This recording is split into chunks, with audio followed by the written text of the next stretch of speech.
ব্যারাকপুরের উন্নয়ন এবং ব্যারাকপুরের সংগঠন নিয়ে ব্যারাকপুর পৌরসভায় বৈঠক করলেন ব্যারাকপুরের সাংসদ পার্থ ভৌমিক। ব্যারাকপুরের সাংসদ পার্থ ভৌমিকের লক্ষ্য ব্যারাকপুর থেকে গুন্ডা রাজ শেষ করা, পাশাপাশি ব্যারাকপুরের যে উন্নয়ন হয়েছে সেই উন্নয়নকে আরও এগিয়ে নিয়ে যাওয়া।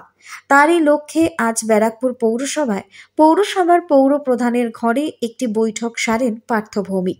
সেই বৈঠকে উপস্থিত ছিলেন ব্যারাকপুর পৌরসভার পৌর প্রধান উত্তম দাস, ব্যারাকপুর পৌরসভার উপপৌর প্রধান সুপ্রভাত ঘোষ সহ সমস্ত পৌরসভার কাউন্সিলররা। বৈঠকে উপস্থিত সকলের থেকে সাংসদ জানতে চান ব্যারাকপুরের এই মুহূর্তে আর কি উন্নয়নের প্রয়োজন রয়েছে। তারপর তিনি সাংগঠনিক বিষয় নিয়ে উপস্থিত সকলের সাথে আলোচনা করেন। এরপর তিনি বাইরে বেরিয়ে এসে জানান, গোটা রাজ্য জুড়ে উন্নয়ন করছেন মুখ্যমন্ত্রী মমতা বন্দ্যোপাধ্যায়। উন্নয়ন মুখ্যমন্ত্রী করেন আর সেই উন্নয়নের কাজ করেন পৌর প্রধানরা। সেই কাজকে এগিয়ে নিয়ে যাওয়ার জন্য এই বৈঠক বলেই তিনি জানিয়েছেন। ব্যারাকপুরের ডেভেলপমেন্ট, ব্যারাকপুরের সংগঠন সব নিয়েই আলোচনা হয়েছে। উন্নয়ন কখনো কোনো এমপি করে না, উন্নয়ন করে বাংলার মুখ্যমন্ত্রী। আর তলায় কাজটা করে হচ্ছে যেই শহরের যিনি চেয়ারম্যান তিনি, মাঝখানে এমএলএ এমপি হচ্ছে তারা মিডিয়েটার।